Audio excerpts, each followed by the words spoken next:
Cédric Fesch, vous êtes notre correspondant aux États-Unis. Alors comment expliquer ce revirement du président américain en quelques heures seulement ? Oui, Donald Trump fait littéralement volte-face. Il vient d'admettre les conclusions de ses services de renseignement, ce qu'ils lui disent depuis des mois, c'est-à-dire que les Russes ont bien interféré dans la campagne présidentielle 2016. Il explique qu'il s'est mal exprimé hier quand il disait exactement l'inverse à côté de Vladimir Poutine.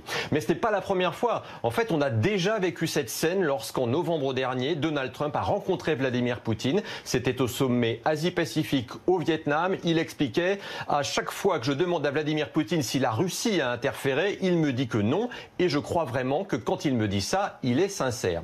Et puis de retour aux États-Unis, il admettait à demi-mot qu'il croyait ses services de renseignement américains.